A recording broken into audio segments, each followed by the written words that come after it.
Good morning students. आज मैं आप लोगों के लिए आ ट्रूली ब्यूटीफुल माइंड जिसमें एल्बर्ट आइंस्टाइन के बारे में बताया जा रहा था उसका नेक्स्ट पार्ट लेकर आया हूँ। देखिए बेटा, आज के वीडियो में थोड़ा बहुत शोर आ रहा है और ये शोर जो है वो मैं नहीं कर रहा हूँ, ये नेचर कर रही है। ओके, ये जो है बारिश की आवाज़ है। ओके, तो बारिश हो रही है बहुत ज़्यादा बाहर, इसीलिए आवाज़ आ रही है। देखिए बेटा, आप लोग को बता दूं, इससे पहले मैंने एक पोएम भी पढ़ाई थी आप लोग को, है ना। तो उस पोएम में ये बताया गया था कि कैसे बारिश होती है और बारिश होने का क्या मतलब है, पोएट क्या समझता है ना। तो बस हमें लग रहा है आज के दिन के लिए पोएम बनी हुई थी, लेकिन पढ़ा मैंने बहुत पहले ही दिया। तो आइए शुरू करते हैं, देखते हैं क्या होता है। तो भाई, उनकी आशिकी के बारे में आप लोग ने तो पढ़ ही लिया था, एल्बर्ट आइंस्टाइन की। उनको एक यूनिवर्सिटी में एक लड़की पसंद आ जाती है और फिर उसको वो, है ना, शादी वादी तक की बात आ जाती है, फिर है ना। आगे की तो कहानी आप सभी लोग जानते हैं। इन 1900 एट द एज ऑफ 21, 1900 में जब 21 साल के जो थे, कौन? Albert Einstein. Albert Einstein was a university graduate. तो एल्बर्ट आइंस्टाइन जो है वो यूनिवर्सिटी के क्या हो गए? ग्रेजुएट हो गए, मतलब स्नातक उन्होंने कर लिया। एंड अनएम्प्लॉयड, लेकिन वो क्या रहे? और वो क्या रहे? बेरोजगार रहे, अनएम्प्लॉयड रहे।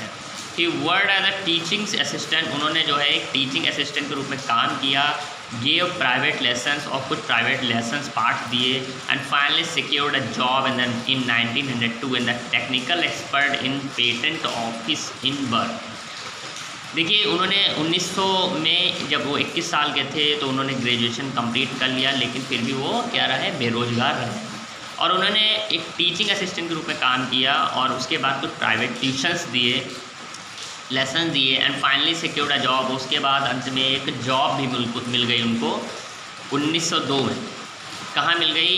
एज अ टेक्निकल एक्सपर्ट, एक टेक्निकल एक्सपर्ट के रूप में मिल गई in the patent office in burn. एक शहर है, बर्न के शहर में एक पेटेंट ऑफिस है, वहाँ पर उन्हें क्या मिल गई? एक जॉब मिल गई। वाइल, जबकि he was suppose to be assessing other people invitation, जब दूसरे लोग जो है वो अपने लोगों के इन्विटेशन के बारे में बातें हो रही थी, तो Einstein was actually developing. Einstein जो है उस समय एक डेवलप कर रहे थे उस समय हिज ओन आइडियाज़, अपने खुद के विचारों को, इन सीक्रेट, कहाँ? रहस्य में रह के। लेकिन जब दूसरे लोगों की बात इन्विटेशन को खोला जा रहा था, तब आइंस्टाइन इन्विटेशन कर रहे थे, लेकिन कैसे?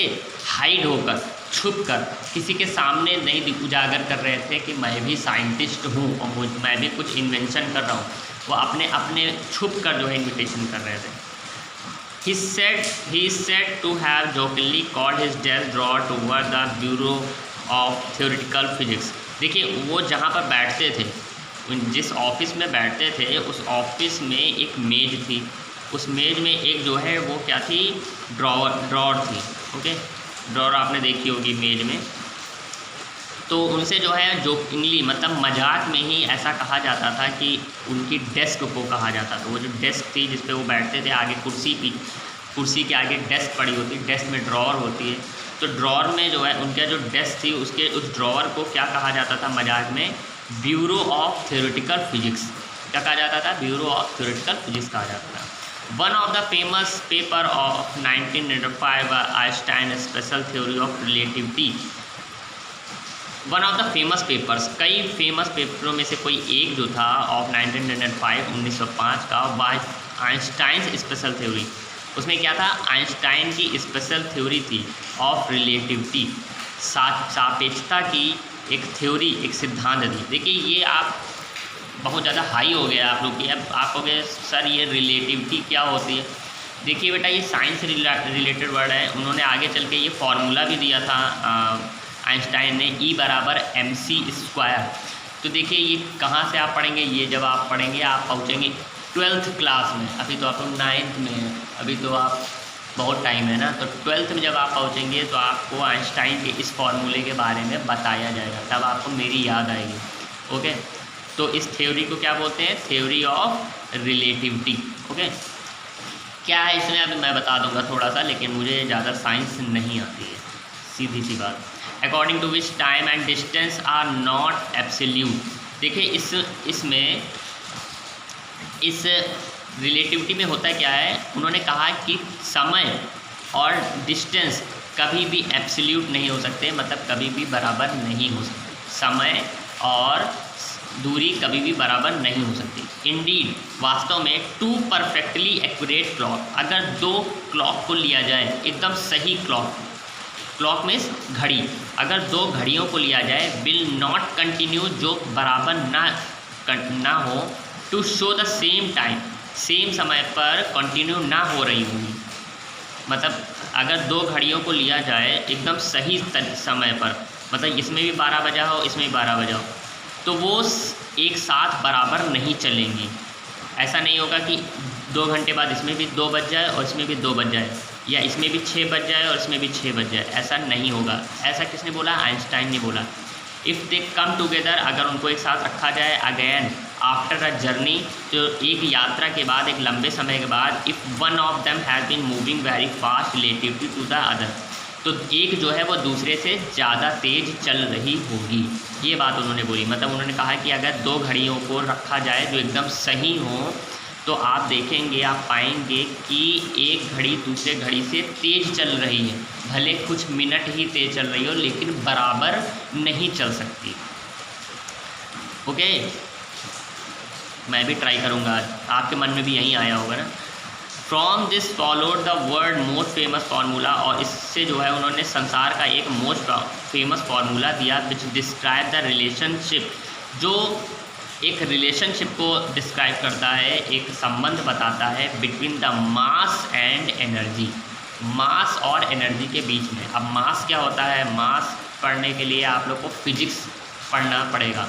एनर्जी क्या होता है मैं आपको बता दूं, एनर्जी जो है वो ऊर्जा होती है। मास जो है वो भी एक वेट जो है, वेट मीन्स भार का ही एक फॉर्म होता है, आप वेट बोल सकते हैं। तो मास और एनर्जी के बीच में क्या डिफरेंस होता है, क्या रिलेशनशिप होता है, इसके बारे में उन्होंने ये फार्मूला दिया, E बराबर mc²। आइए थोड़ा समझ लेते हैं। E बराबर mc² में E क्या है, M क्या है, C क्या है। देखिए क्या था, E बराबर mc²। अगर मैं मैथ पढ़ाने लगा, इन दिस मैथमेटिकल इक्वेशन, इस मैथमेटिकल इक्वेशन में E stand for energy, E means क्या है, एनर्जी है। M फॉर मास, M क्या है, मास है। एंड C, और C क्या है, C for the speed of light in a vacuum. C क्या है, C लाइट की स्पीड है, प्रकाश की चाल है। कहाँ?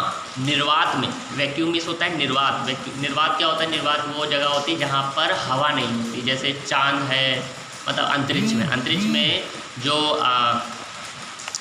वो होती है, आप प्रकाश की चाल जो होती है वो होती है, कितना लिखा है, 3 लाख किलोमीटर पर सेकेंड। एक सेकेंड में 3 लाख किलोमीटर जो है,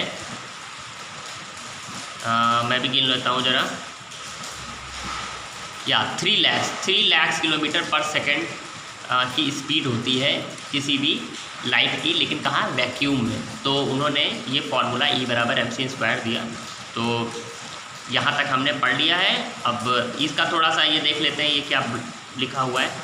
ये एल्बर्ट आइंस्टाइन कहते हैं कि when you sit with his nice girl for 2 hour, अगर तुम एक सुंदर सी लड़की के पास 2 घंटे बैठो, इट सीम्स लाइक 2 मिनट, तो तुमको लगेगा कि केवल 2 ही मिनट हुए हैं। मतलब अगर तुम किसी लड़की के पास 2 घंटे बैठो तो तुम्हें लगेगा अभी केवल 2 ही मिनट हुए।